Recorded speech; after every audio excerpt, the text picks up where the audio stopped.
전국에 계신 에듀윌 수험생 여러분들 또 왔습니다. 한국사를 맛있게 만들어주는 은쌤이 또 왔습니다. 자, 오늘은 저함께 38 조선 후기의 경제변화 1 되겠습니다. 우린 앞에서 조선 후기의 정치를 봤고요. 이제는 조선 후기의 경제 부분을 한번 보겠습니다. 그러면서 시작되는 게 바로 수치 체제의 변화인데요. 먼저 대동법부터 볼 건데, 자, 이렇게 생각하시면 돼요. 우리 고구려, 백제, 신라, 고려, 조선까지 해서 농민이라면 해야 되는 의무가 3가지가 있었습니다. 첫 번째가 농사지은 일부분을 갖다 바칠 의무 전세, 두 번째가 특산품을 갖다 바칠 의무, 세 번째가 16세에서 60세 미만의 건장한 남자라면 후화 군사훈련이나 아니면 국가공사에 동원될 의무가 있었습니다. 이 3가지 세금을 조선 후기 때 손대기 시작을 해요. 왜? 임진왜란과 정신병자가 됐던 정묘호란 병자론을 겪고 나니까 농민들의 삶이 너무 힘들 거 아니에요. 그 농민들 토닥토닥 안 해주면 들고 일어납니다. 그래서 농민들을 토닥토닥, 백성들을 토닥토닥 해주기 위해서 여러 가지 세금을 손대는데 그게 시험에 나오는 거예요. 그 중에 첫 번째가 바로 대동법입니다. 단독으로 시험에 너무나도 출제가 잘 됩니다. 판서로 잡아볼게요. 옆으로 갑니다. 자, 지금 우리가 볼 거는 대동법인데요. 이 대동법을 시행했던 왕이 누구냐면 임진왜란을 겪고 나서 즉위를 했던 바로 강해군입니다. 임진왜란 끝난 직후인 거예요. 그래서 농민들의 삶이 너무 힘드니까 토닥토닥 해주기 위해서 뭐를 손대냐? 자, 3개의 세금 중에 조선시대 때 가장 폐단이 심한 세금이 있었습니다. 그게 뭐냐면 특산품을 내는 세금이었던 거예요. 그때 어떤 폐단이 등장을 하냐면 박납의 폐단이라는 게 등장을 해요. 특산품을 낼 때 요 폐단이 등장을 합니다. 그러면 이 폐단이 뭔지를 알아야 되겠죠. 첫 번째, 자, 박납의 폐단이 뭐냐면 이겁니다. 특산품 내는 세금을요, 호당 징수를 해요.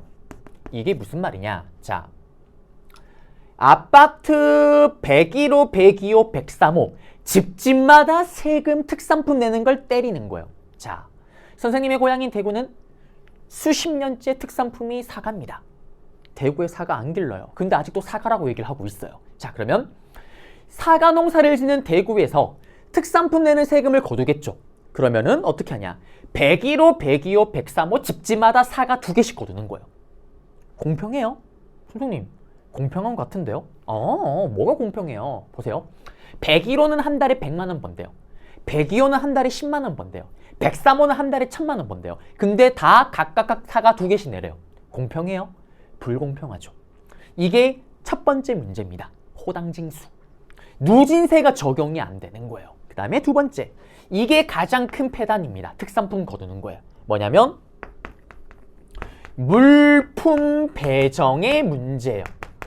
물품 배정에 문제가 생깁니다. 무슨 말이냐? 선생님은 수십 년 동안 30년 넘게 사과 농산을 지은 사과 농부입니다. 사과 농부 베테랑 농부예요. 사또가 오겠죠. 동진시 특산품 세금 내야죠. 네, 사또. 사과 2개 라고 얘기를 합니다. 그래서 사또가 동진시 아니다. 동진시 사과 아니다. 에? 사또 저 사과 맞는데요? 동진시 광어를 내라. 광어 2마리를 내라. 어잉? 저는 30년 넘게 사과 농사만 지었습니다. 광어는 본 적이 없어요. 근데 광어를 내래요. 이런 젠장 빌어먹을. 그럼 어떡할까요? 이때 누가 등장을 하냐? 바로 박납의 폐단이 등장해요. 박납인이라는 사람이 등장을 합니다. 특산품 내는 걸 납부하는 걸 방해하는 사람이에요. 갑자기 박납인이 등장을 해서 동진시 동진시 광어 2마리 내야죠. 동진시 바쁘잖아요. 광어가 어떻게 생긴지도 모르잖아요. 저한테 돈을 주세요. 그러면 제가 대신 광어를 사다 줄게요. 진짜요? 너무 고마운데? 진짜요? 부탁해요. 동진시는 착하니까 싸게 해드릴게요. 고마워요. 광어 2마리 얼마요? 동진시는 착하니까 광어 한 마리에 30만 원, 60만 원만 주세요 라고 얘기를 합니다. 자, 여러분들 어머니께서요, 광어회를 떠오라고 시킨 거예요. 여러분들에게. 광어회를 30만 원, 60만 원에 떠오게 되면 어떻게 될까요? 그렇습니다. 어머님에게 광어로 뺨을 맞게 되는 아름다운 스토리가 벌어질 수가 있어요. 이게 바로 박납의 폐단이에요. 그러면 저같이 성격이 급한 애들은 이런 사기꾼 같은 새끼들아, 니들은 사기꾼이다. 난 내가 구하러 간다. 띠기딕 띠기딕 띠기딕 소를 타고 오천에 가서 광어를 구해옵니다. 광어를 구해오는 거예요. 그리고 사또에게 사또 광어 2마리. 사또가 뭐라고 할 거예요? 동진씨, 이 광어 비늘이 닦아졌어. 동진씨, 이 광어 눈빛이 리멍텅해. 갖다 바칠 수 없어. 받지 않습니다. 무슨 말이냐? 이미 사또와 박나빈이 짜고 치는 거예요. 사또는 박나빈이 가지고 오는 특산품만을 받습니다. 이게 바로 박나빈 폐단이에요. 그래서 농민들은 원래 내야 되는 세금보다 적게는 10배, 심하면 100배를 더 내게 됩니다. 그게 바로 박나빈 폐단. 그러면 이걸 잡아야 될 거 아니에요. 그래서 강해군이 이걸 잡기 위해 시행한 게 대동법입니다. 그러면 이제 대동법의 핵심 내용을 봐야죠. 1번, 2번을 잡아야 될 거 아니에요. 그래서 집집마다 사과를 내라고 했던 거, 집집마다 특산품 내라고 했던 걸 이제 어떻게 하냐? 바로 토지 결당 징수로 바꿔버립니다. 무슨 말이냐면 집집마다 1호, 2호, 3호 집마다 세금 때리던 거를 땅에다가 세금을 때리는 거예요. 무슨 말이냐면 토지 일결당, 토지 일결을 가진 사람에 한해서만 세금을 때리는 거예요. 또 두 번째 문제, 물품 배정의 문제.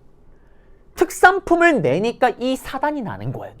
농사만 짓는 애 보고 뭐 잉어를 갖다 바치래요. 잉어를 어떻게 알고 어떻게 갖다 바칩니까? 그래서 이제 어떻게 하냐? 요걸 잡기 위해서 그 누구라도 쉽게 구할 수 있는 쌀, 그리고 동전, 그리고 옷감인 배 등으로 징수를 했던 게 대동법입니다. 그리고 땅에다 세금을 때렸잖아요. 토지 1결당 쌀 12두를 내게 되면은 특산품 내는 세금은 끝이 나게 되는 거예요. 자, 끝이 아닙니다. 그런데 문제가 있어요. 어떤 문제가 있냐면 보세요.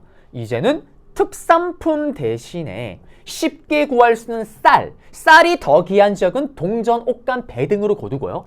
땅에다가 세금을 때렸어요. 어떤 일이 생깁니까? 보세요. 땅에다 세금을 때렸다는 말은 땅이 있는 사람만 세금을 내는 거예요. 지금 또 우리나라의 대부분의 국민들이 자가 아파트가 없어요. 저도 없습니다. 아파트를 사기 위해서 너무나 고난하게 열심히 벌고 있는 거예요. 이때 농민들, 대부분의 농민들이 자기 땅이 없어요. 그러면 자기 땅이 없는 사람은 세금을 낼 필요가 있어요? 없어요? 없죠. 토지 1결에 쌀 12두를 내는 거잖아요. 그럼 반대로 땅을 많이 가진 지주들은 어떻게 될까요? 양반들은 누진세죠. 토지 1결에 12두, 토지 2결을 가지고 있으면 24두가 되는 거예요. 그러니 양반들이 피를 토하면서 반대를 합니다. 옛날에 사과 2개만 내면 끝이라면 이제는 어떻게? 가진 거에 맞춰서 더 내야 되잖아요. 그래서 이 대동법이 전국적으로 시행되는데 무려 100년이 걸립니다. 그리고 이 대동법을 시행했던 관청이 바로 은혜를 베푸는 관청이라 그래서 선해청이라는 관청이고요. 그리고 여기는 심화로 나올 때 인물 문제로 등장하게 돼요. 이 대동법이 전국적으로 시행되는데 크게 기여했던 신하 이름이 있습니다. 바로 김육이에요. 김과 고기 내지 마. 이런 거 하기 싫지만 여러분들의 암기를 써줄 수가 없습니다. 김육이라는 인물이 대동법이 처음 시행될 때는 경기도일 때만 시행됐다가 이 김육대 건의를 통해서 이제는 전국적으로 시행되는 길을 열게 됩니다. 그래서 요 얘기까지 해드렸고요. 자, 그리고 끝난 게 아니에요. 자, 왕이요. 이제는 사과 대신에 쌀, 동전, 배, 한마디로 돈을 받은 거예요. 그렇다고 왕이 사과를 끊을 수는 없잖아요. 왕이 광어를 끊을 수는 없잖아요. 먹긴 먹어야 됩니다. 그래서 이때 뭐가 등장하냐? 이제 국가로부터 합법적으로 공인받은, 인정받은 공인이 등장을 해요. 박나빈은 불법적인 사람인 거고 공인은 국가에서 공인한 사람입니다. 그러면 이 공인에게 어떻게 할까요? 이 공인에게 쌀, 동전, 배, 돈을 주겠죠. 그리고 사야 되는 물건 리스트를 이렇게 적어주겠죠. 그러면 이 공인이 어떻게 할까요? 화폐, 돈을 가지고 어디로 갈까요? 시장으로 가겠죠. 필요한 물건을, 상품을, 화폐를 가지고 살 거 아니에요. 그래서 상품화폐 경제가 발달하게 됩니다. 뭐 때문에? 대동법의 시행으로. 자, 그러면 시험에 어떻게 나오냐? 이렇게 나올 거예요. 박납의 패단 샤란샤란 꿀랑꿍, 박나비니 미쳐날떠 샤란샤란 꿀랑꿍. 다음과 같은 패단을 시정하기 위해서 시행한 제도로 옳은 것은 캐릭터가 나와요. 어머나, 이제 이 법이 시행되면은 땅이 없는 사람은 세금을 내지 않아도 된다네? 하하하하. 양반들, 뭐야, 세금을 더 내야 되는 거야? 너무나 힘든 것. 다음 대화에서 하고 있는 제도에 대한 설명으로 옳은 것은, 자, 정답 될 수 있는 거. 박납의 패단을 시정하기 위해서 시행되었다. 정답. 강해군 때 시행되었다. 정답. 선해청에서 시행하였다. 정답. 토지 일결당 쌀 12두를 징수하였다. 찾으면 정답. 그리고 또 특산품 대신에, 현물 대신에 쌀, 동전, 배 등을 징수하였다. 공인이 등장하게 되었다. 상품화폐 경제가 발달하게 되었다. 찾으면 정답이 되겠습니다. 그래서 여기 나올 수 있는 거 다 알려드렸고요. 그러면 이제 PPT로 한번 들어가 보겠습니다. 아유, 발에 잉어킹이 계속 발에 치이네요. 자, 대동법입니다. 배경, 박납의 패단, 그 다음에 강해군 때 실시, 그리고 전국 시행되는데 100년이 걸렸고요. 이렇게 전국 시행되는데 김육이라는 신하가 또 크게 기여를 했고, 토지 1결당 쌀 12두 3배 동전, 그 다음에 자, 요거는 심화의 심화 내용이에요. 심화의 심화 내용인데 완전히 특산품 내는 게 사라지는 건 아니에요. 특별한 곡물, 진상미, 임금님 진상품이라고 얘기를 하잖아요. 예를 들면 호랑이 호피 같은 거, 예를 들면 LMS, 샤넬 같은 명품 있잖아요. 명품 가방이나 명품 옷을 아무리 돈을 많이 가지고 있어도 동네 시장에서 살 수가 있어요? 백화점에 가야지만 살 수 있잖아요. 돈이 아무리 많아도. 이것처럼 호랑이 호피 같은 경우는 아무리 돈이 많아도 사는 게 쉽지가 않은 거예요. 그래서 그런 것들은 여전히 특별한 곡물, 임금님에게 짐상하는 걸 따로 빼서 여전히 존재를 했다라는 거. 그래서 완전히 해결된 건 아니고요. 그 다음에 대동세가 뭐냐면 여기 이 세금을 땅을 많이 가진 지주가 자기 땅에서 농사, 지금으로 치면 아파트 자가가 아니고 월세나 전세 사는 사람 보고 대신 세금을 내라고 시키는 거예요. 그런 식으로 전가를 해서 힘들어졌다라는 거고, 공인의 등장으로 상품화폐 경제가 발달. 여긴 빠졌지만 공인 등장 또 중요하다라는 거. 그리고 이렇게 사료가 통째로 들어가는 거예요. 선해청에서 여기 있네요. 우의정 김육의 건의로 충청도 호서지방에서 시행되었다. 샤나샤나 꿀랑꿍. 다음 법에 대한 설명으로 옳은 것은, 이 법의 비주 쫙 꺼버리겠죠. 대동법 내용 찾으면 정답이고요. 그리고 영정법 가보겠습니다.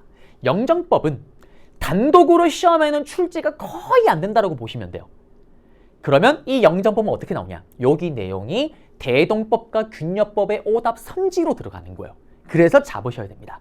그리고 대동법이 문제가 나올 때는 또 시험에 단독으로 잘 나오는 균열법이 오답으로 들어가는 거고, 대동법을 잘 잡아야 되는 이유가 뭐냐면 균열법 문제가 나오게 되면 균열법의 오답으로 대동법이 들어가는 거예요. 자, 그러면 이제 영정법 한번 보겠습니다.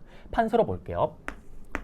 영정법은 누가 시행을 했냐면 정신병자가 되었던, 정묘호란 병자호란을 겪었던 인조 때 시행하는 거예요. 이거는 땅에서 거두는 세금, 전세를 손대는 겁니다. 그래서 이걸 하게 되는 이유는 뭘까요? 땅에서 거두는 세금에 또 폐단이 생기니까 그걸 잡기 위해서 이걸 하는 거예요. 자, 그러면 어떤 일이 있었냐? 기억나세요? 세종대왕의 업적 문제로 나올 때 시험에 잘 걸리는 거.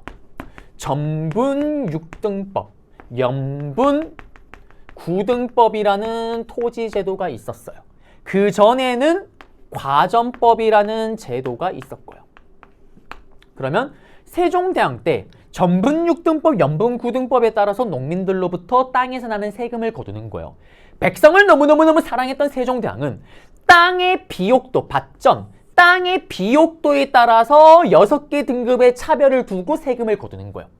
기름지냐 자갈밭이냐에 따라서 세금 거두는 양이 다른 거예요.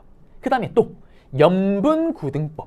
연분은 뭐냐면 1년을 단위로 풍년이냐 흉년이냐에 따라서 세금 거두는 게 9개로 차등으로 구분해서 거두는 거예요. 자, 그러면 올해 개흉년인 거예요. 슈퍼 흉년에 제가 가진 땅이 슈퍼 쓰레기 땅입니다. 자갈밭이에요. 그러면 토지 1결당 4두만 내면 돼요. 반대로 올해 슈퍼 풍년입니다. 개풍년이에요.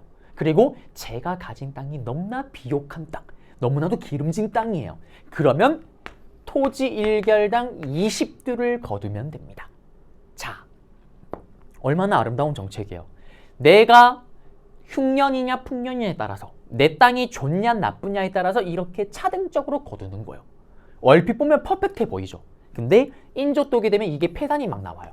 무슨 폐단이 나오냐 보세요. 에듀윌 유료 회원만의 특별한 서비스.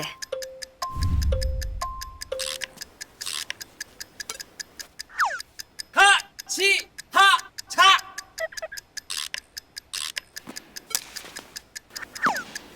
하치하차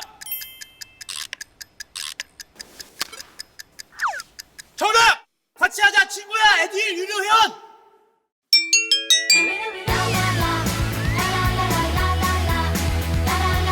친구 소개하고 현금 받는 혜택. 오직 에듀윌 유료 회원에게만.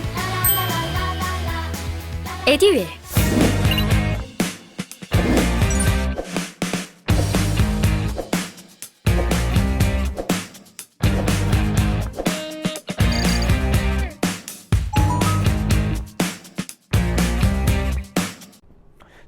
동진씨 세금 내야죠. 네, 사또 준비를 했어요. 사또 올해 줘. 슈퍼 흉년 그리고 제가 가진 땅 너무나 쓰레기 땅. 자갈밭 사또가 뭐라고 할까요? 동진씨 아니다. 동진씨 당신 가진 땅 대빵 기름진 땅. 동진씨 올해 흉년 아니야? 슈퍼 풍년 올해 풍년 그러면서 20두를 내라고 얘기를 하는 거예요. 죽어납니다. 원래 4두 내야 될 걸 20두를 내는 거예요. 농민들이 죽어나겠죠. 그러면 땅을 버리고 다 도망가 버리는 거예요. 땅을 버리고 농민들이 도망가 버리면 국가는 그 다음부터 아예 세금 자체를 못 거둡니다. 그래서 인조가 시행한 법이 뭐냐면 영정법이에요. 영원히 정하겠다. 영정법은 영원히 정하겠다. 농민들아 도망가지 마라. 이제 풍년이든 흉년이든 관계없이 예전에 이 전분육등법, 영군구등법을 했을 때 가장 적게 내던 토지 1결당 4에서 6두만큼만 내라. 풍년이든 흉년 할 거 없이 라고 영원히 정해버린 게 바로 영정법입니다. 이거 핵심이에요. 끝났어요. 시험에 나오면 어떻게 나올까요? 아까 봤잖아요. 대동법 문제가 나올 때 오답으로 대동법은 토지 1결당 12두인데 오답으로 토지 1결당 4에서 6두를 징수하였다. 이게 오답으로 들어가는 거예요. 걸러내셔야 됩니다. 그래서 여기 내용 잡아드렸고요. 이거도 끝났어요. PPT로 갑니다. 그리고 보시게 되면 여기 인조 때 시행됐다라는 거고요. 그 다음에 풍년, 흉년 관계없이 토지 1결당 미국 쌀을 4에서 6두 납부. 그리고 최근의 심화 트렌드는 인조를 가지고 단독으로 문제를 내기도 해요. 그래서 인조의 업적으로 5군령 중에 우리 앞에서 봤잖아요. 3개의 군대를 만들었고 정묘호란 병조랑도 겪었고 인조 반정도 주도했었고 그 다음에 여기 영정법도 시행했었다라는 거. 그런데 이것도 궁극적인 농민들을 부담을 들어주는 해결책이 되지는 못해요. 왜? 사또들이 4에서 6두 거둔 건 좋은데 여기서 잡세를 추가합니다. 택배비 추가, 운송비 추가 이런 걸 막 잡세를 추가시키는 거예요. 그래서 여기 내용 잡아드렸고요. 그리고 이제 세 번째가 뭐냐면 균여법입니다. 균여법도 잡아야 돼요. 옆으로 판서로 먼저 가볼게요. 자, 이번에 우리가 만날 제도 바로 균여법입니다. 그러면 균여법은 무슨 세금을 손대는 걸까요? 바로 군역, 군대 가는 세금을 손대는 거예요. 이거는 누구냐면 영인군, 바로 영조, 숙종의 아들이자 그리고 배다른 동생, 경종의 배다른 동생이기도 합니다. 영조 때 균여법을 시행하는데요. 그러면 이거는 바로 군역의 폐단이 문제가 되는 거예요. 그러면 군역의 폐단이 뭐가 있는지를 알아야 되는데 자, 예전부터 오늘날도 마찬가지예요. 여러분들 군대 가는 거 남자들은 절대 공감할 거예요. 넘나 가기 싫어요. 저도 갔다 왔지만 아직도 소름 돋을 때가 언제냐면 눈을 떴는데 제가 장교로 근무했던 철원이야. 심지어는 장교도 아니라 2등병으로 다시 들어가 있는 거예요. 웁니다. 그저 눈물밖에 안 나요. 소름 파티입니다. 그것처럼 지금 또 심심찮게 수많은 정치인들, 수많은 연예인들이 군대 빼려다가 걸려서 난리가 나는 게 뭐 자주는 아니지만 잊을만 하면 한 번씩 터지잖아요. 그만큼 가기 싫은 거예요. 저도 갔다 오긴 했지만 만약에 시간을 되돌려서 안 갈 수 있다, 합법적으로. 그러면 안 갈 것 같아요. 물론 뭐 상황에 따라 다르긴 하겠지만 정말 쉽지 않은 선택이에요. 맞죠? 마찬가지예요. 조선시대도 군대 가기 싫어. 그럼 어떡할까요? 제일 좋은 방법. 대립제라 그래서 듣고 계세요. 내 대신에 갈래를 대신 구하면 돼요. 예를 들어서 여러분들한테 혹시 나 대신 군대 안 갈래요? 여러분들 미친. 제가 1억 줄게. 1년에 1억? 갈만한데? 가요. 갑니다. 돈 주고 대신 갈 사람을 사는 거예요. 그런데 그 다음에 또 보내야 되는데 야 영수야 올해도 갈래? 1억 줄게. 영수가 미안해 동진아 오늘은 못 가. 올해는 못 가. 옆 동네 철수가 2억 주기로 했어. 아이씨 가기 싫은데. 그러면 더 좋은 방법이 있어요. 뭘까요? 동네 사또한테 다이렉트로 돈을 찌르는 거예요. 이런 식으로 다 군대를 빠져나갑니다. 그러자 국가가 바볼까요? 국가가 바보가 아니죠. 국가가 이제는 이걸 눈치를 까고요. 합법적으로 군대 가야 되는 리스트를 다 적어버려요. 그리고 합법적으로 가기 싫으면 돈 내. 합법적으로 포를 내면은 빼주는 군적 수포제라는 것을 실행에 옮깁니다. 그래서 이건 어떻게 되냐? 1년에 2피를 내면 돼요. 군대 가는 세금으로. 그러면 국가 공사나 이런 거에 동원되지 않아도 됩니다. 근데 이게 문제가 되는 거예요. 자, 또 제가 그러면 군역법이니까 또 포졸, 사또가 되어줘야 되겠죠. 포졸이 옵니다. 포졸이 오면서 어디로 갈까요? 동진시한테 오겠죠. 동진시 군대 가는 세금 내야죠 동진시 라고 얘기를 합니다. 저는 16세에서 60세 미만이 해당이 되죠. 자 그러면 저는 당연히 군대 가는 세금을 내야 돼요. 근데 저도 믿기 힘들겠지만 결혼을 해버린 거예요. 그리고 더 믿기 힘들겠지만 토끼 같은 자식이 있는 겁니다. 딸 바보예요. 딸인 거예요. 우리 3인 가족. 자 그러면 여러분들 만약에 그러려고 우리 3인 가족이 있으면은 군대 가는 세금을 결국 누가 내면 돼요? 나만 내면 됩니다. 그러면 우리는 3인 가족에서 1년에 2필, 나만 2필 내면 되잖아요. 맞죠? 사또가 와요. 동진시 군대 가는 세금 내야죠. 네 사또 옷감 2필 준비했어요. 사또가 뭐라고 얘기를 할까요? 동진시 아니다. 이거 받고 2필 더. 사또 2필이 누가 더 내요? 네 딸. 사또 16세도 안 됐고 여잔데요? 16세 넘었다. 청년이다. 이거 받고 2필 더. 또 누구요? 네 와이프 뱃속에 애기. 사또 태어나지도 않았는데요? 청년이다. 이거 받고 2필 더. 또 누구요? 또 누구? 너가 아빠. 사또 우리 아버지 60세가 넘으셨는데요? 청년이다. 이거 받고 2필 더. 사또 또 누구요? 네가 할배. 사또 우리 할아버지 해분. 어디 살아있다. 불사조. 군역이 폐단입니다. 이게 봐요. 원래 2필 내야 될 거를 제가 지금 몇 필 내요? 딸, 뱃속의 애기, 아빠, 할아버지 10필을 내야 되는 거예요. 못 버팁니다. 제가 버리고 도망가겠죠. 그럼 웃긴 일이 벌어져요. 제가 도망가 버리면 제가 내야 되는 10필이 사라지는 게 아니라 제 옆집으로 넘어가요. 그러면 제 옆집도 바가지 쓴 10필에 제 거 10필까지 20필을 내야 돼요. 못 버티겠죠. 도망갑니다. 그래서 조선 후기 때는요. 군역이 폐단이 심하니까 어떤 일이 벌어지냐면 혼자 남아있으면 다 뒤집어 쓰는 거예요. 마을 전체가 도망가 버려요. 지금으로 치면 아파트 한 동이 전체 주민들을 같이 도망가 버리는 겁니다. 마을 자체가 사라지고 있는 거예요. 이거 잡아야 됩니다. 그래서 영조가 시행했던 게 바로 균역법이에요. 그러면 이 균역법은 어떤 내용이냐? 영조가 이런 생각을 하겠죠. 왜 이런 일이 벌어질까? 사실 조선시대에서는 군대 가는 세금은 양반들을 면제를 시켜줬던 거예요. 그래서 영조가 이런 생각을 합니다. 이것 봐라. 이거다. 양반들은 쥐들은 군대 가는 세금이 빠지니까 이렇게 농민들을 악독같이 뺏는다 라고 생각을 하는 거예요. 그래서 영조는 균역법을 시행을 합니다. 원래 취지가 이거예요. 균등하게 역을 부과하겠다. 이제 양반에게도 군대 가는 세금을 때리겠다라는 거예요. 그러자 양반들이 어떻게 될까요? 피를 토하면서 반대를 하겠죠. 전하, 어떻게 저기 채소 파는 애랑 저기 나한테 과일 파는 애랑 나물 파는 애랑 어떻게 똑같은 세금을 냅니까? 이건 아닙니다. 피를 토하면서 반대를 합니다. 그래서 결국 양반들에게 군대 가는 세금을 때리지는 못해요.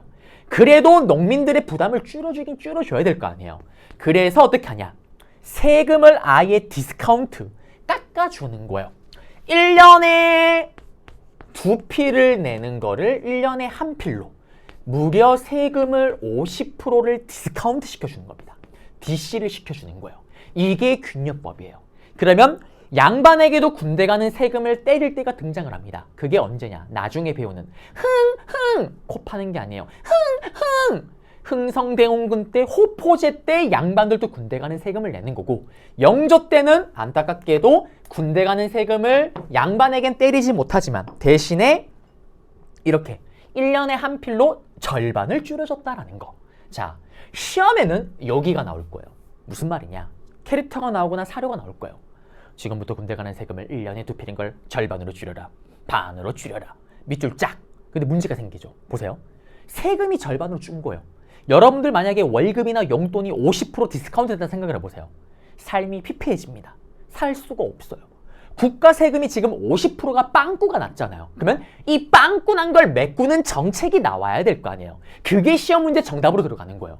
그러면 이 빵꾸 난 걸 메꾸기 위해서 어떻게 하냐? 야, 양반들아, 땅 많이 가진 지주들아, 니들 군대 가는 세금 결국 빼줬잖아. 그러니까 니들 많이 안 받았게. 1년에 토지 1결당 쌀 딱 2두만 내줘. 아, 이 정도는 내줄 수 있잖아. 아예 군대 가는 세금 자체를 빼줬는데. 이게 뭐냐면 결작이라고 얘기를 합니다.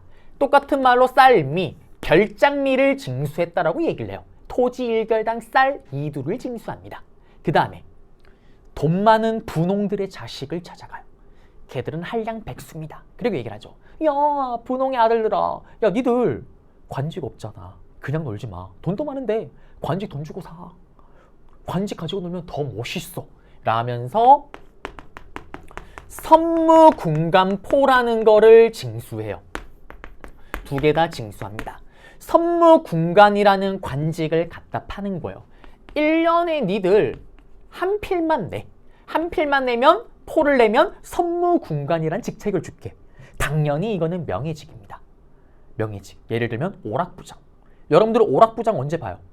수학여행 때 학창시절에. 그때만 활동하잖아요. 제가 오락부장 출신이라서 잘 알죠. 평소에 수업에 들어오는 선생님들이 이 반에 오락부장이 누군지 아무도 모릅니다. 왜? 수학여행 때 한번 활동하니까. 그런 명예직을 주는 거예요. 그래도 50% 빵꾸 난 걸 못 메꿉니다. 그래서 어떻게 되냐? 자, 어장세, 선박세, 배 타고 물고기 잡는 거, 그 다음에 소금 만들 때 거두는 세금, 소금 팔고 나서 염세, 이게 원래요 왕실 재정이었어요. 무슨 말이냐? 자, 어장가, 선박가 이 소금을 통해서 버는 돈에 세금을 떼가는 거는 왕족들이 그 돈을 썼던 거예요. 왕족들이. 그런데 이거를 어떻게 하냐? 돈이 모자라니까 이 왕실 재정이었던 어장세, 선박세, 염세를 국가 재정으로 전환시키는 거예요. 이게 균역법의 또 핵심입니다. 끝났습니다. 그럼 정리를 한번 해볼게요. 시험에 나면은 이게 정답으로 들어가는 거예요.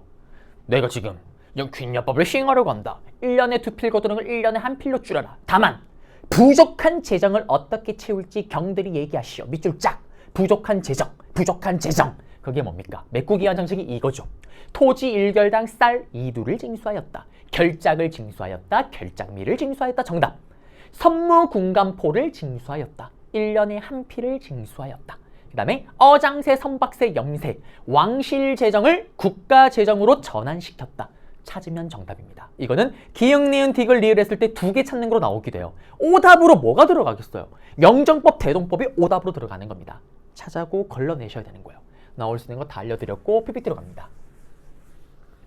PPT로 가시게 되면 여기 자, 군포징수 폐단 영조 때 시행했고요. 그 다음에 1년에 2필인 거를 1년에 한 필로 바꿨고요. 그리고 빠진 걸 메꾸기 위해 50% 빵꾸 난 걸 메꾸기 위해 결작, 선무공간포, 각종 잡세, 어장세, 염세, 선박세를 어떻게 왕실 재정을 국가 재정으로. 그리고 일시적인 경감입니다. 이것도 여전히 해결책이 완전히 되지는 못해요. 왜냐면 계속 폐단이 생기죠. 1년에 한 필 거두니까 네 뱃속에 애기 한 필 추가, 여자 딸아이 한 필 추가, 아빠 한 필 추가, 할배 한 필 추가. 똑같습니다. 또 그런 식으로 뻥튀기를 하는 거예요. 그래서 해결책이 못 됐고 결작 같은 경우도 또 농민들에게 부담을 전가시켰다라는 거. 지주한테 거두는 게 아니라 지주가 자기 땅에서 농사 짓는 애들 보고 대신 내라고 또 시키는 거예요. 그래서 균열법 어쨌든 설명해 드렸습니다. 사료 이렇게 나와요. 보세요. 한 필로 줄이는 거. 줄였을 때 방법, 대신할 방법, 밑줄 짝. 이 방법에 들어갈 수 있는 거. 3개 찾으면 정답. 그리고 이제 조선 후기 경제를 볼 건데요. 제대로 된 조선 후기 경제입니다. 조선 후기의 경제, 사회, 정치, 문화 모든 걸 바꾸게 만든 슈퍼 사건이 하나가 있습니다. 그 사건이 뭐냐면 엄청난 농업 기술이에요. 뭔지 감이 오시나요? 당연히 제가 알려드려야죠. 바로 모내기법 이양법입니다. 이 모내기법 이양법 때문에 조선 후기의 경제는 당연하거니와 조선 후기의 경제, 사회, 문화, 정치 싹 다 바뀌게 되는 거예요. 도대체 뭐길래? 이 양법은 최근에 10회차 문제에서는 단독으로 출제가 되진 않았지만 과거에는 이 양법이란 농업기술만으로도 시험에 단독으로 출제를 했습니다. 자, 그러면 이 양법 한번 들어가 볼게요. 자, 판서를 일단 보겠습니다. 옆으로 가볼게요. 보시게 되면 이 양법이 뭐냐면요. 농업기술이에요. 이거를 똑같은 말로 뭐라고 얘기를 하냐면 모내기법이라고 얘기를 합니다. 자, 그러면 여기서 또 제가 모내기법이니까 농민이 되어줘야죠. 바쁘지만 농민이 또 되어줘야 됩니다. 듀얼 유료 회원만의 남다른 서비스.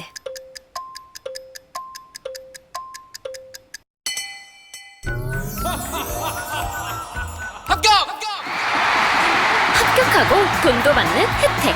오직 에듀윌 유료 회원에게만. 에듀윌. 무료 합격!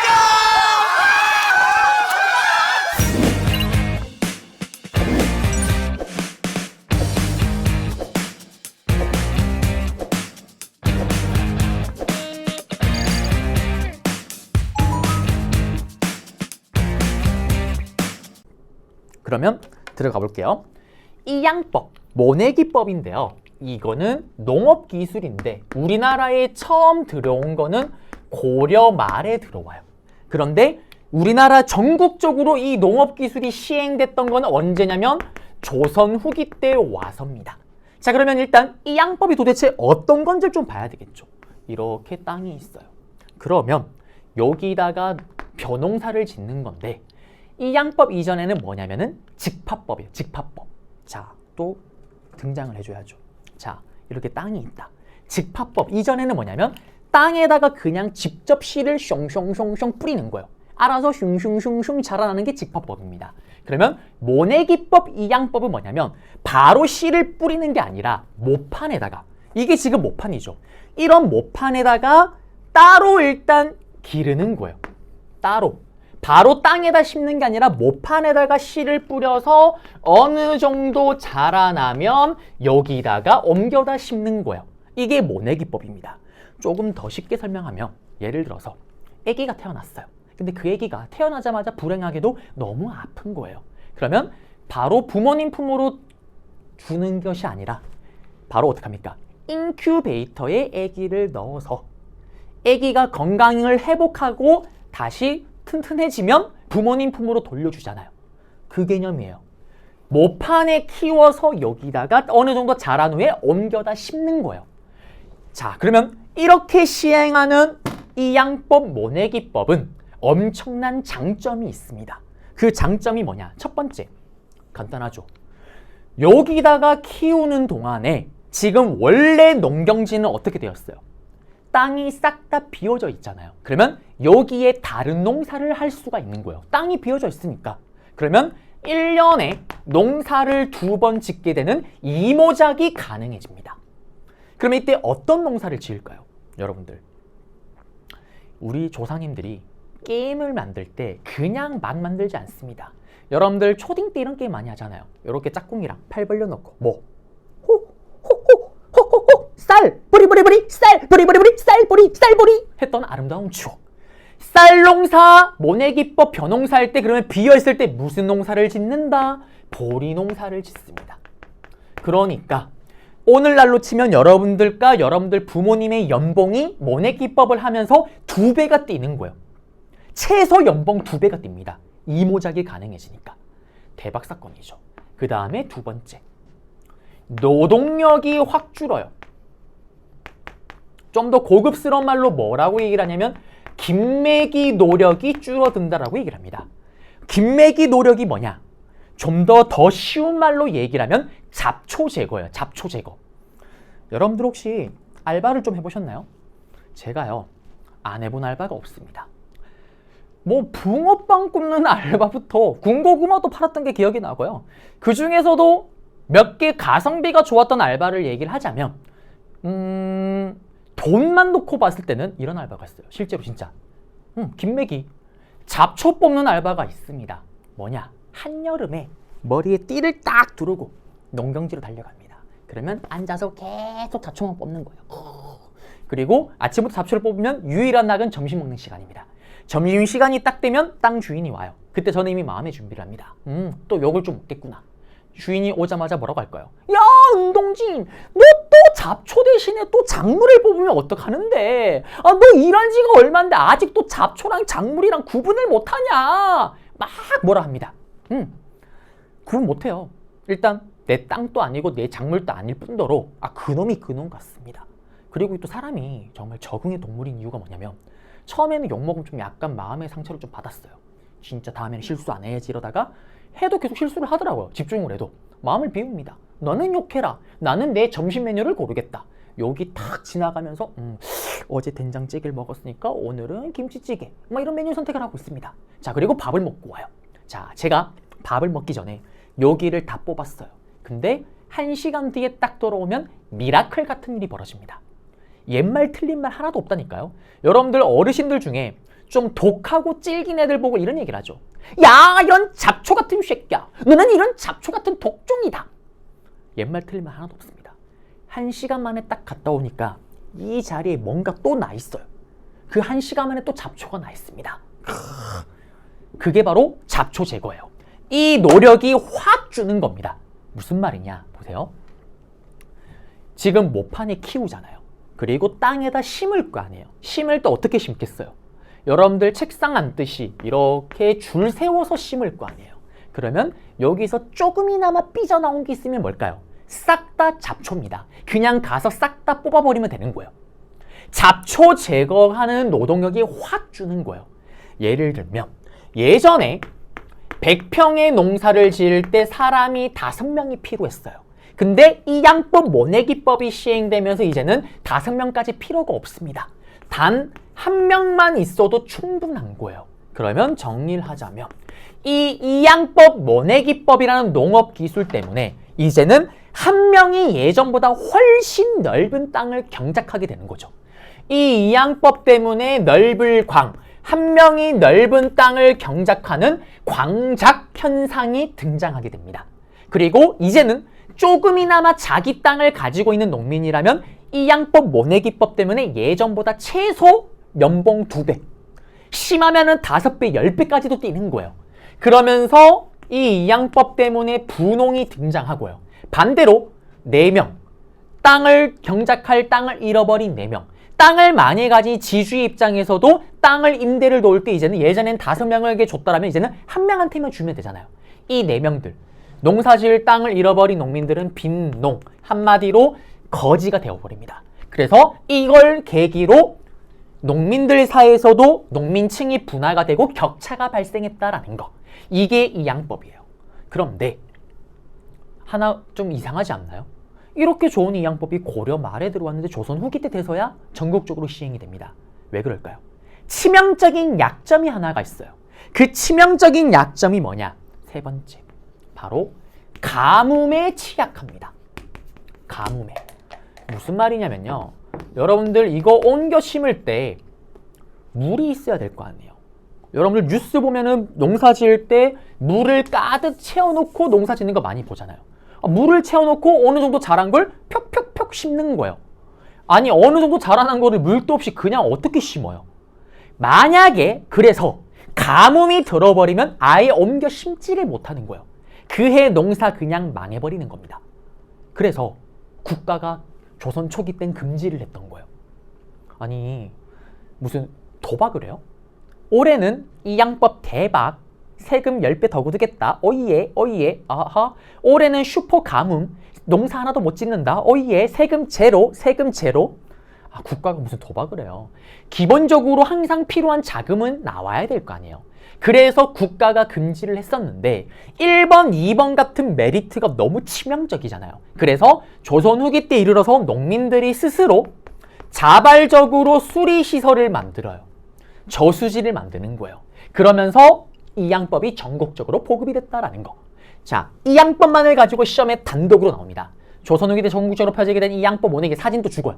막 농법이다. 다음 농법에 대한 설명으로 옳은 것은 이모작이 가능하였다. 쌀, 보리 농사 이모작이 가능하였다. 노동력이 감소되었고 그 다음에 김매기 노력이 줄어들었다. 가뭄에 취약하였다.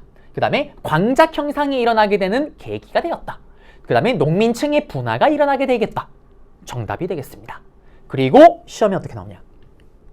여기서부터 기준점이 될 거예요. 무슨 말이냐면 이 양법 설명 다 줍니다. 다음 같은 농법이 시행됐던 시기에 볼 수 있는 모습으로 옳은 것은, 볼 수 있는 경제 상황으로 옳은 것은 조선 후기의 내용을 찾으면 정답이에요. 우리는 에드윌의 교재선 편제상 끊어서 가겠지만 다음 강의까지 연결해서 가야 됩니다. 그러면 이거 줬을 때 다음 시간에 배우는 사상이 등장하였다. 선대제 수공업이 성행하였다. 이런 것들을 찾으면 정답이에요. 기준점으로 들어가기도 합니다. 그 다음에 다음 시간에 배우는 조선 후기 경제 내용이 들어갔을 때 이게 또 정답이 되겠죠. 이 양법이 모내기법이 전국적으로 시행되었다. 조선 후기 모습 맞잖아요. 자, 그리고 이게 왜 모든 걸 다 바꿔버리냐. 농민들이 분홍이 등장을 하니까 이들이 이제는 사치를 부리는 거예요. 여러분들 아버지 연봉이 일단 5배, 10배가 떴다 생각을 해보세요. 여러분들 어머님의 심장이 바운스 바운스 바운스 뛰기 시작을 할 겁니다. 그리고 여러분들 아버지를 얼쳐매고 온 동네를 다닐지도 몰라요. 일단 아버지 연봉이 5배, 10배가 오르면 여러분들 식탁에 올라오는 음식부터 달라집니다. 삼겹살을 먹었더라면 한우를 먹을 거예요. 그런 것처럼 돈을 많이 번 분홍들이 시장에 가서 물건을 사는 거예요. 그래서 이 양법 모내기법의 결과 돈을 많이 번 분홍들이 시장에 가서 물건을 사니까 또 상업이 발달하는 거예요. 그러면서 오늘날로 치면 대기업들이 등장합니다. 사상들이라고. 경강상인, 내상, 송상 같은 사상들이 등장을 해요. 요거는 다음 시간에 배울 겁니다. 자, 그리고 이때 농민들의 삶은 또 어떤 변화가 생기냐면 조선 후기 특징이에요. 경제. 이 양법 때문에 이제는 상품작물 재배가 활발해집니다. 이거는 뭐냐면 애초에 팔기 위해서 기르는 작물이에요. 무슨 말이냐. 여러분들 귤, 사과 같은 거. 여기 있는 사과. 사과 안 먹으면 여러분들 죽어요? 사과 안 먹어도 상관없습니다. 다만 한 번씩 먹으면 맛있으니까 사 먹는 거잖아요. 조선 초기 때 예를 들어서 제가 사과 농사를 지었다. 어떻게 될까요? 파산이에요. 사과 신나게 길러봤자 시장에 갖다 놔봤자 사는 사람 일부 양반에 불과합니다. 그런데 조선 후기 때는 사과 시장에 갖다 놓으면 이제 돈을 많이 번 분홍들도 와서 사과를 사 먹는 거예요. 가성비가 좋습니다. 그래서 상품작물 재배가 조선 후기 때 와서 활발해지는 거예요. 담배, 배추 같은 것들. 그래서 여러분들 조선 후기 경제 문제가 나올 때 상품작물 재배가 활발해졌다. 찾으면 정답이 되겠습니다. 그리고 이때 요거는 심화에 심하지만 여러분들은 아셔야 돼요. 바로 세금 내는 게 타조법에서 도조법으로 바뀌었다라는 거. 선생님 이거는 뭐예요? 이건 좀 어려운 내용인데 좀 설명해 드릴게요. 자, 여러분들이나 저 같은 경우는 아파트가 없을 거예요. 자기 이름으로 된 아파트가. 저도 지금 수십 년째 월세 인생입니다. 매달 월세를 내고 있어요. 그러면 월세를 내는데 이때도 대부분의 농민들이 자기 땅이 없잖아요. 그러면 땅을 많이 가진 지주로부터 땅을 빌릴 거 아니에요. 그러면 그 빌린 땅에서 농사를 지으면 생산해낸 거에 얼마를 갖다 바쳐야 될 거 아니에요. 월세처럼. 그걸 얼마를 갖다 바쳤냐. 조선 후기 양법 이전에는 타조법입니다. 반타작. 무조건 생산한 거의 절반을 갖다 바치는 거예요. 그러니까 맨날 사극 보면 양반들이 야, 동진씨, 딴짓하면 어떡해? 더 열심히 농사 짓고 해야지. 어디서 놀고 있어? 주인이 와서 맨날 뭐라 하는 거예요. 왜? 많이 쪼아대서 많이 생산하면 무조건 절반 가져가니까. 근데 이 양법 이후에 도조법이라는 게 등장을 해요. 도조법은 도박을 거는 겁니다. 도예요, 도. 이거는 뭐냐? 제가 찾아가요. 주인님, 저한테 터치하지 마세요. 응? 터치하지 마세요. 대신에 제가 여태까지 세금 냈던 것 중에 무조건 제일 많이 냈던 것만큼 낼게요. 신경 쓰지 마세요. 주인 입장에서는 생유죠. 어? 그러면 내가 맨날 가서 뭘 할 필요 없네? 그거 안 해도 알아서 제일 많이 낼 때만큼 낸다라는 거네? 오케이, 콜 받아들입니다. 이런 자신감이 어디서 나올까요? 이 양법. 최소 2배를 보장받잖아요. 그리고 상품작물 재배를 하게 되면 10배 이상 마진을 남길 수가 있습니다. 그래서 이걸 내세우는 거예요. 그래서 이거는 예전에 타조법에 비하면 한 3분의 1 정도를 세금으로 낸다고 보시면 돼요. 주인에게, 땅 주인에게. 이게 지금으로 치면 그랑 똑같잖아요. 게임방 가면 정액제. 게임방 딱 들어갈 때 예를 들어서 5시간에 예를 들어서 10,000원이다. 그럼 10,000원 내고 있으면은 그 10,000원 안에서 5시간 안에서는 여러분들이 똥을 싸든 밥을 먹든 라면을 하든 자든 터치, 노터치잖아요. 그냥 내버려 두잖아요. 그겁니다. 그래서 이때 정답이 될 수 있는 조선 후기 때 도조법이 지대 납부 방식으로 성행하였다. 지대 납부 방식이 뭐냐면 땅지, 땅 대금을 지불하는 거로 도조법이 성행하였다라는 거 정답입니다. 이제 PPT로 가볼게요. 자, 보시면은 이 양법. 노동력이 감소되고 수확량이 2배로 늘고요. 최소. 왜? 이모작이 가능하니까 쌀, 보리 농사. 그리고 한 명이 이제 넓은 땅을 경작하게 되는 광작 형상이 벌어집니다. 그리고 여기는 밭농사에서도 경정법이라는 게 등장했다라는 거. 요렇게 보시면 요렇게 고랑에다가 씨를 뿌리는 거예요. 자, 그 다음에 내려가서 쭉쭉쭉 내려가고 여기 보시면은 이런 것들이 조선 후기의 농사책입니다. 특히 색다른 경작법 색경, 여기에 이 양법 내용이 들어가는 거예요. 그리고 여기 광작 형상, 한 명이 넓은 땅을 경작하게 되는 거죠. 그러면서 농민계층이 분화되고 조선 후기 특징입니다. 상품작물 재배가 활발해지고 그 다음에 감자, 고구마. 임진왜란을 겪고 나서, 임진왜란이 끝나고 나서 일본을 통해서 우리나라에 들어온 게 바로 감자와 고구마입니다. 이거는 가성비가 좋아요. 왜? 아시잖아요. 감자, 고구마 한 개 먹으면 배 빵빵해집니다. 그리고 환경이 좋지 않아도 잘 자라는 거예요. 그래서 조선 후기 때 활발하게 작물 재배가 됐다라는 거. 요것도 선지로 많이 들어가요. 조선 후기 특징으로. 그리고 지대 납부 방식. 소작인들. 땅 주인에게 원래는 반타작, 절반을 냈어요. 거의 사실상 노비처럼 삽니다. 무조건 생산한 거 절반을 가져가니까. 근데 이제 도박을 걸어요. 액수를 딱 정해놓고 얼마 낼게요? 정액제입니다. 전체적으로 보면은 한 3분의 1 정도를 내는 거예요. 농민에게 유리했다라는 거. 끝. 그래서 지대 납부 방식으로 도조법이 성행하였다. 이것도 정답이 될 수가 있습니다. 네. 이렇게 해서 이 양법과 관련해서 가볍게 풀어봤고요. 뒤에 다음 챕터 때 나오는 내용들을 같이 묶어서 한꺼번에 또 정리를 해야 돼요. 제가 또 잡아드리겠습니다. 자, 그러면 저는 또 다음 강좌에서 여러분들을 찾아뵙도록 하겠습니다.